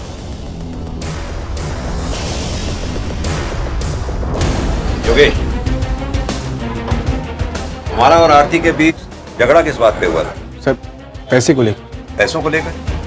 तुमने आरती से कहा था इस मामले को जड़ से खत्म कर दोगे, क्योंकि तुमसे अब और बर्दाश्त नहीं होता। मुझे बताओगे जरा ये बात पैसों की कमी में कहां और कैसे फिट बैठती है? वो सर, माँ के इलाज में पैसा बहुत लग रहा था सर। इस वजह से घर खर्ची में मैं पैसा नहीं दे पा रहा था आरती को। इस बात को लेकर आरती बहुत परेशान थी। आए दिन हमारे झगड़े होने लगे। इसीलिए मैंने कहा था सर कि इस किस्से को मैं आज ही खत्म कर दूंगा, और कुछ नहीं सर। जिसे तुमने खत्म कर भी दिया, आरती को खत्म करके। नहीं, मैंने ऐसा कुछ नहीं किया सर। तो फिर क्या हुआ था उस दिन? आई के इलाज के लिए 10 लाख और चाहिए थे सर, और मैंने माधव से पहले ही 20 लाख ले चुका था, और ये 10 लाख भी मैं माधव से मांगना चाहता था, लेकिन आरती उसके खिलाफ थी। उस दिन मैं दुकान पर था जब उसका फोन आया। हाँ बोलो आरती। योगेश, मैंने 3 लाख का इंतजाम कर लिया है, बाकी 7 लाख का भी हो जाएगा। माधव से मत मांगना। 3 लाख? इतनी बड़ी रकम का इंतजाम तुमने कहाँ से किया? मैंने अपनी और माँ जी की दोनों की सारी ज्वेलरी बेच दी है। ये तुमने क्या किया आरती? तुमने तो हाथ ही पार कर दी यार। ये मैं बर्दाश्त नहीं कर सकता। आज इस पूरे मामले को मैं जड़ से ही खत्म कर दूंगा। चलो रखो फोन। क्यों किया तुमने ऐसा आरती? तुम्हारी हिम्मत कैसी हुई आई के गहने को हाथ लगाने की? मैंने उन्हें अपने लिए नहीं बेचा है योगेश, और फिर ये सब पैसे तुम्हारी आई के लिए तो काम आएंगे। फिर मैंने उनके ही नहीं अपने भी तो गहने बेचे हैं। आई का इलाज करवाना मेरा फर्ज है, और उनके गहने बेचकर इलाज करवाया तो क्या करवाया? तू है मुझ पर। तुम पहले ही 20 लाख का उधार ले चुके हो माधव से, क्यों अपना बोझ बढ़ा रहे हो? और फिर गहने होते किस लिए है? समय पर काम आए इसीलिए ना। चुप करो तुम। अगर बोझ है तो मेरे सर पर है ना, उसे मैं चुकाऊंगा। मैं जानता हूँ, तुम्हें टेंशन लेने की जरूरत नहीं है। मुझे लगता है इन सब का असर सिर्फ तुम पर ही हो रहा है। तुम्हें अंदाजा भी है कि तुम्हारी आई की वजह से मुझ पर क्या बीत रही है, क्या हो रहा है मेरे साथ? मेरी आई के बारे में कुछ नहीं आरती। थप्पड़ से क्या होगा योगेश? अगर मारना ही है तो मुझे जान से मार डालो ना। मुझे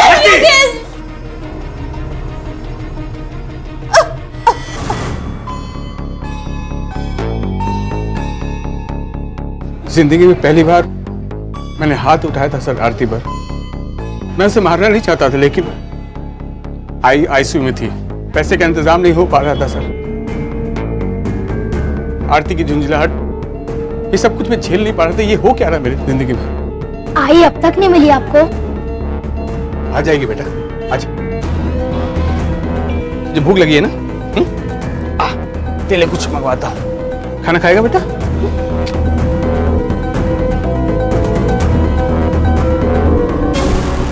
नासिक पुलिस की जांच धीमी लेकिन सही दिशा में चल रही थी।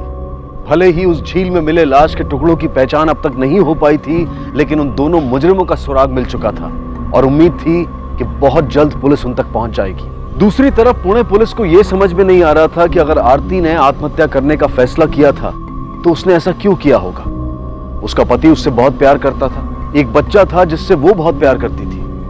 परिवार में पैसों की कमी थी और अपनी सास प्रतिमा से उसकी छोटी मोटी झड़प भी हो जाया करती थी, लेकिन ये कारण इतने बड़े नहीं थे कि जिसकी वजह से 30 साल की एक परिपक्व सोच वाली महिला अपनी जान देने निकल पड़े।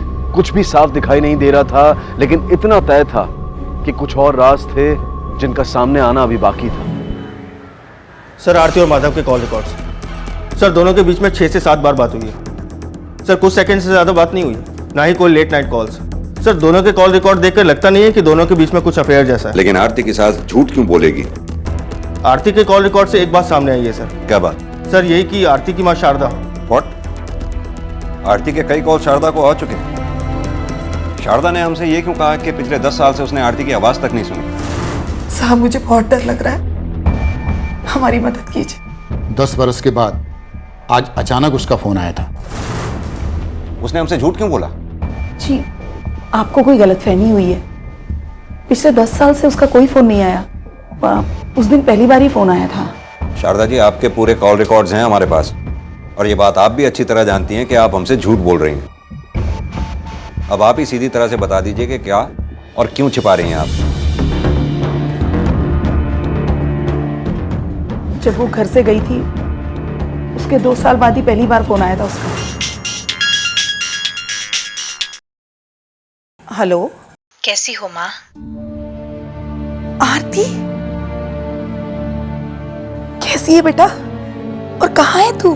मैं अच्छी हूँ माँ, आपके करीबी हूँ। दोनों अब भी नाराज है ना मुझसे? नहीं बेटा। आई, किससे बात कर रही है? किसी से भी नहीं। तो ये बेटा किसको बोल रही थी? अरे, तुझे ही बुला रही थी बेटा। चाय तैयार है, मैं तेरे लिए लेके आती हूँ। हाँ ठीक है। इतने सालों से धोखा दे रही हो तुम मुझे। अरे, शादी के एक दिन पहले घर से भागी थी वो लड़की, पूरे समाज के सामने हमारे मुंह पर कीचड़ उछालकर, और उसके बाद भी तुमने उससे रिश्ता जोड़ा। आपका बेटा अपने आवारा दोस्त से जबरदस्ती उसकी शादी करवा रहा था और आप भी उसका साथ दे रहे थे। क्या करती? इसीलिए मैंने आपसे ये बात छुपाई कि अगर मेरे पति और मेरे बेटे को पता चल जाता तो। मानिक जी, कहीं ऐसा तो नहीं अपनी बेटी आरती को गायब करने में आपका या आपके बेटे का ही हाथ हो? आपको पता चला हो कि आरती मुंबई में है और उसकी वजह से आपकी समाज में वही बेइज्जती का बदला लेने के लिए ही आपने उसे गायब कर दिया हो? नहीं साहब, ये क्या बात कर रहे हैं? अगर हमें उसे मारना ही होता तो क्या 10 साल तक इंतजार करते? नहीं साहब, हमने उसके साथ कुछ नहीं किया, ना मैंने और ना मेरे बेटे। ये आपका बेटा मुकुल जब से उसकी बहन आरती गायब हुई है एक बार भी हमारे सामने नहीं आया। कहाँ है वो? उसकी दुकान है मगरपट्टन में।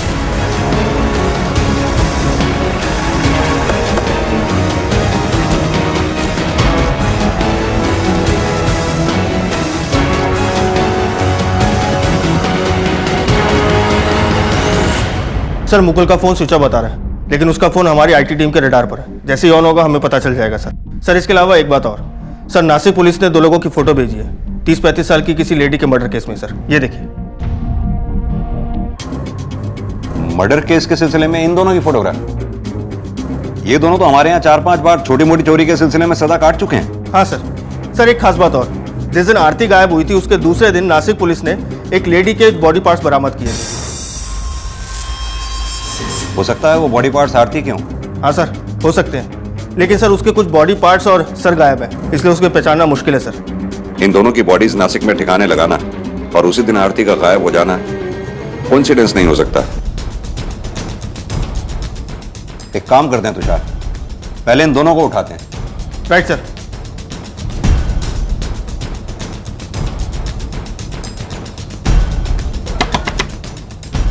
सलीम का है? क्या हुआ सलीम? साहब क्या किया सलीम ने? कहाँ है सलीम? मुझे नहीं पता साहब, वो बहुत दिन से घर नहीं लौटे। उसके पास कोई सिल्वर कलर की गाड़ी है? उसका नंबर दीजिए। 98।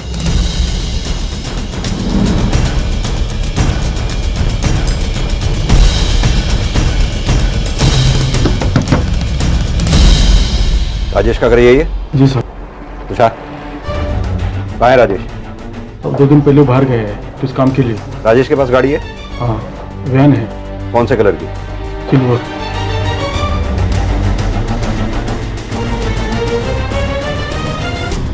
सर सलीम और राजेश दोनों गायब हैं और राजेश के पास वैसी ही सिल्वर कलर की वैन है जैसे नासिक पुलिस ने हमें इन्फॉर्मेशन दी थी। मैंने आईटी टीम को बोल दिया है उन दोनों के फ़ोन ट्रेस करने के लिए। गुड। ये दोनों नासिक वाले केस में शामिल हैं ऐसा लगता तो है, लेकिन आरती वाले केस से इनका कोई कनेक्शन है ये हम दावे के साथ नहीं कह सकते।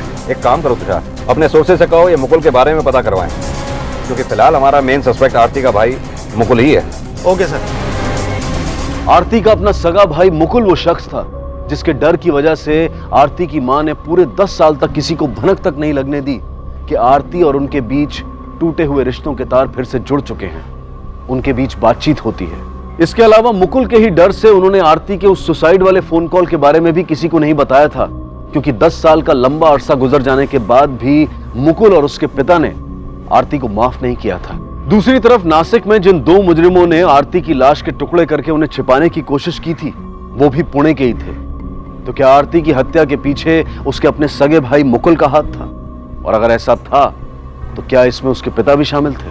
बहरहाल जैसे जैसे ये मामला आगे बढ़ता जा रहा था पहले से भी कहीं ज्यादा मुश्किल होता जा रहा था, पुणे पुलिस के लिए भी और नासिक पुलिस के लिए भी। सर सलीम की बीवी के कॉल रिकॉर्ड्स। सर इसके कॉल रिकॉर्ड्स में तो कुछ नहीं मिला, लेकिन राजेश के पिताजी को नासिक से कॉल किया गया था, वो भी एक पीसीओ से। एक काम करो, नासिक पुलिस से को पता करें। Right sir. क्या इन दोनों को देखा? जी साहब, ये दोनों कल रात को यहाँ आए थे साहब, और कहीं फोन भी किया था। क्या दोनों गाड़ी से आए थे? वो नहीं साहब, ये दोनों पैदल ही आए थे। काफी दारू पी रखी थी। दारू पी रखी थी? हाँ साहब। क्या आसपास कोई दारू की दुकान है? हाँ जो साहब, तिकड़े। तिकड़े? हाँ।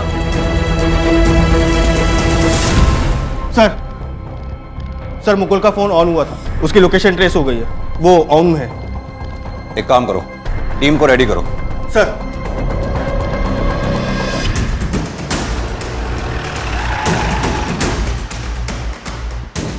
तुषार, सर बच के ना निकलने पाए, होशियार है ना? ओके सर, आओ। तुम मेरे साथ आओ।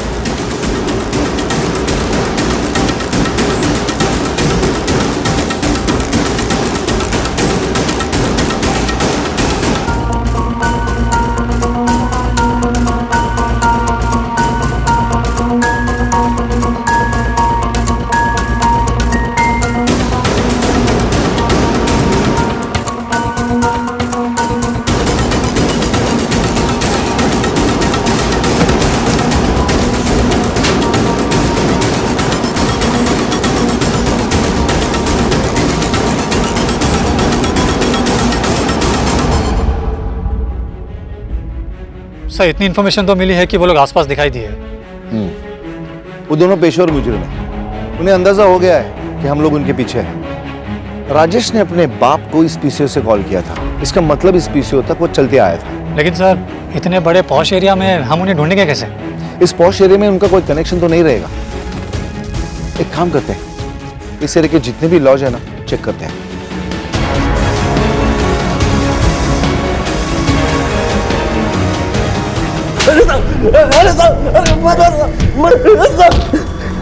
बोल, काय तेरी बहन आरती मार डाला ना उसे? काय म्हणतात साहब, काय को मारूंगा उसे? बहन थी मेरी। अरे मारा तो तू उसको 10 साल से देखा भी नहीं मैंने। अच्छा, बड़ा शर्मीला है तू, हमको देख के इसलिए भागा था? नहीं साहब, मेरे को लगा कि आप लोगों को तो बाल मिल जाएगा, उसका भी काल निकाल लेते हो। मेरे दारू के भट्टे का पता न लग जाए आप लोगों को, इसलिए मैं भाग रहा था, और कोई बात नहीं है साहब। अच्छा, हमारे तेरे दुकान पे पहुंचने के पहले तू फरार कैसे हो गया? किसने बताया तुझे कि हम पहुंचने वाले हैं? साहब बाबा का कॉल आया था साहब। हेलो हेलो मुकुल, पुलिस वाले आ रहे हैं तुम्हारे पास आरती के बारे में पूछताछ करने। क्या?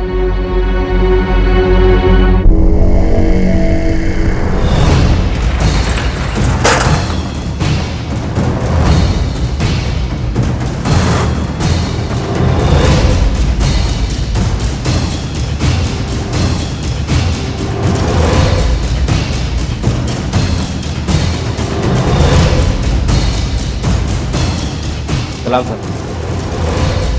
हमें इन दोनों की तलाश है। एक का नाम राजेश है और दूसरे का नाम सलीम। रुके यहाँ पे? हाँ सब रुके तो है। रूम नंबर क्या है? 104। चल।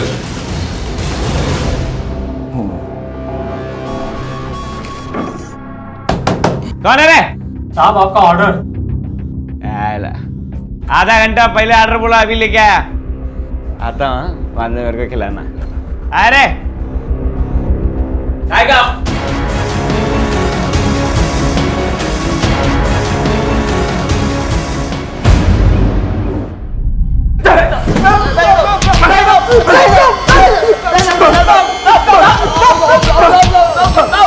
सब कुछ सच बताऊंगा साहब, जो भी पूछने का पूछो, मारो बस सब।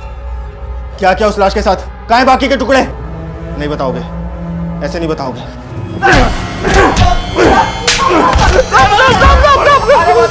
सब मेरे पास है, सब मैं ले चलूंगा आपको।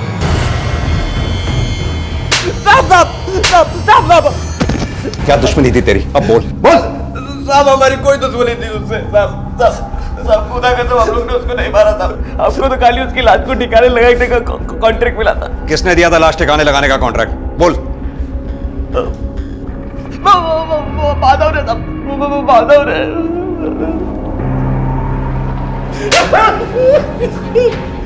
बता दो साहब, मैं मान रहा हूँ साहब कि मैंने उन दोनों को कॉन्ट्रैक्ट दिया था, लेकिन मैंने उसका खून नहीं किया साहब। देख माधव, ये मैं अपने एक्सपीरियंस के साथ कह सकता हूं कि दूसरा थप्पड़ तू बर्दाश्त नहीं कर पाएगा, इसलिए सब सच सच बता दे, तूने आरती का मर्डर क्यों किया? मैं सच बोल रहा हूँ साहब, मैंने आरती को नहीं मारा साहब। मेरी कार की डिक्की में आरती की लाश थी।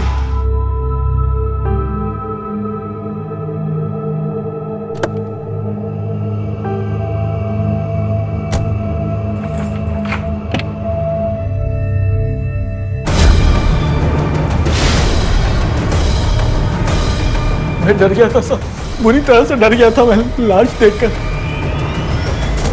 इसलिए मैंने सलीम को फोन किया कि लाश ठिकाने लगा दे। अगर तूने कत्ल नहीं किया था तो उस वक्त तू हमारे पास क्यों नहीं आया? क्यों नहीं खबर दी हमें? साहब, मेरी आरती के साथ नाजायज संबंध थे साहब।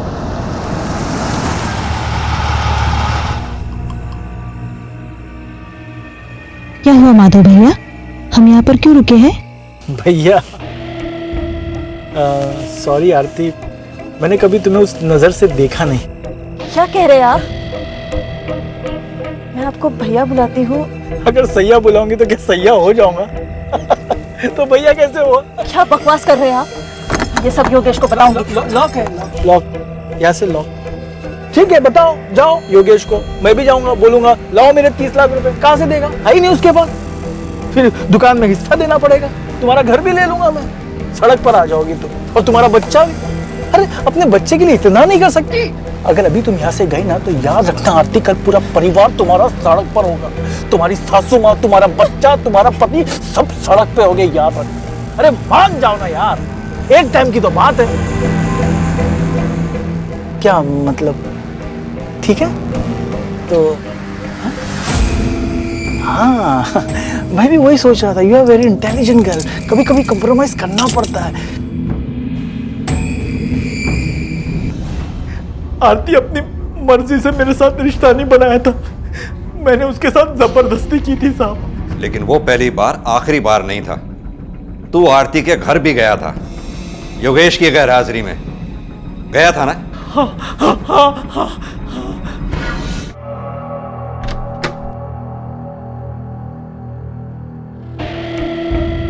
कौन आला है? योगेश आया है? नहीं नहीं, कोई नहीं, कोई सेल्समैन है।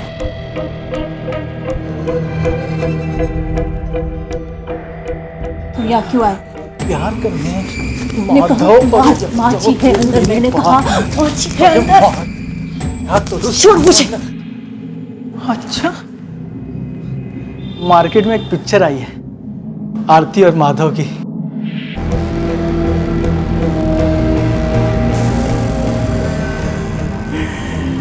आज के बाद मुझे ना नहीं बोलना। हाँ, दिखा दो सबको। योगेश सर, योगेश ने उसे मारा होगा। सर, आरती की पोस्टमार्टम रिपोर्ट। सर, इसमें लिखा है कि उसका मर्डर नहीं हुआ, बल्कि उसने सुसाइड किया है। व्हाट? सुसाइड? हाँ सर, वो भी फांसी लगाकर, तकरीबन 12 बजे के आसपास।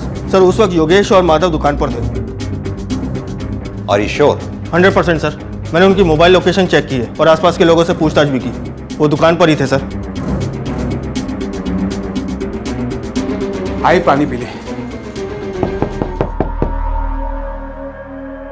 देख तू,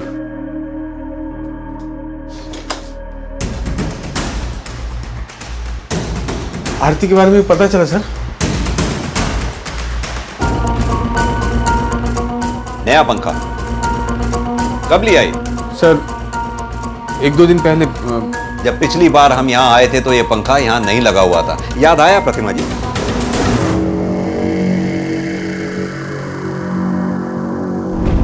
पंखे नहीं, पर्दा हटा दो सर। वो हमारा पंखा कुछ ठीक से काम नहीं कर रहा था तो हमने तो रिपेयर करा लेते। तुम्हारे हाथ और हालात तो वैसे भी बहुत तंग थे। वो बात ही है सर। आप लोग योगेश, हमें आरती की लाश बरामद हो चुकी है। उसका पोस्टमार्टम हो चुका है, जिसमें साफ साफ लिखा है कि उसकी हत्या नहीं हुई थी, उसने सुसाइड किया था। रिपोर्ट में अगर कोई बात नहीं लिखी तो वो ये कि उसने यहां इस जगह इस पंखे से लटक कर अपनी जान दी थी, है ना? हाँ कि ना? बोलो।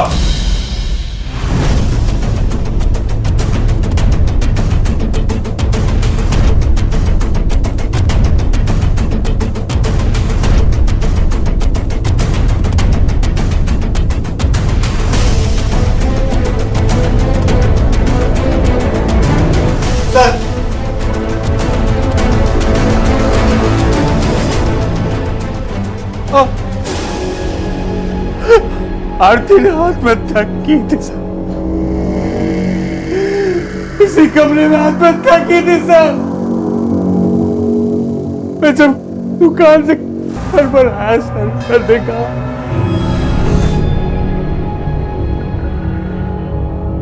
मेरे इस लेटर को मेरा बयान समझ आ जाए।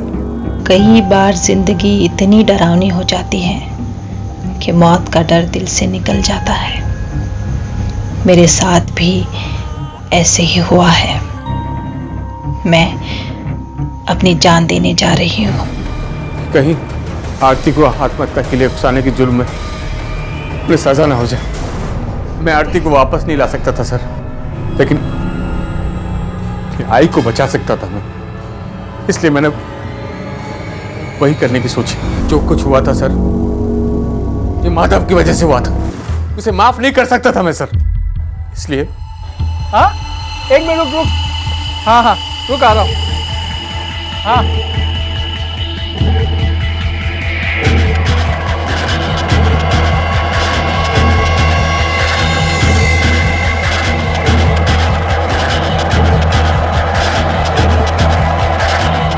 और मैंने आरती की लाश को माधव की गाड़ी की डिक्की में डाल दिया ताकि आरती को तलाश करते हुए आपको उसकी लाश माधव की गाड़ी में मिले और सारा इल्जाम उस पर आ जाए।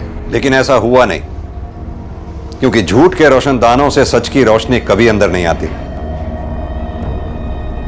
योगेश, तुम्हें और तुम्हारी मां प्रतिमा को हमें गिरफ्तार करना होगा। आरती ने हालात से हार मान लेने की गलती की और इसकी इस एक गलती से गलतियों का पूरा सिलसिला शुरू हो गया। आरती और योगेश अलग इंसान थे, लेकिन दोनों ने जो गलती की वो एक थी, और वो ये कि दोनों ने हालात से लड़ने की बजाय उससे भागने की कोशिश की, जिसकी वजह से आरती को अपनी जिंदगी से हाथ धोना पड़ा और योगेश को जेल की सजा भुगतने के लिए मजबूर होना पड़ा। एक भरा पूरा परिवार उजड़ गया, बर्बाद हो गया। हम मानते हैं कि हालात से लड़ना, उन्हें बदलना आसान नहीं होता, लेकिन यही सही और एकमात्र तरीका है अपने जीवन को जीने का, उसे फिर से खूबसूरत बनाने का। इसी विचार के साथ अब मैं अनूप सोनी आपसे विदा लेता हूं। फिर मुलाकात होगी अगले एपिसोड में एक और चौंका देने वाले केस के साथ। तब तक अपना और अपने परिवार का ख्याल रखें और देखते रहें क्राइम पेट्रोल डायल 100। सबक एक सीख हम सबको। इस तरह के और भी एपिसोड देखने के लिए हमारे चैनल को सब्सक्राइब करें और बेल आइकन दबाना ना भूलें।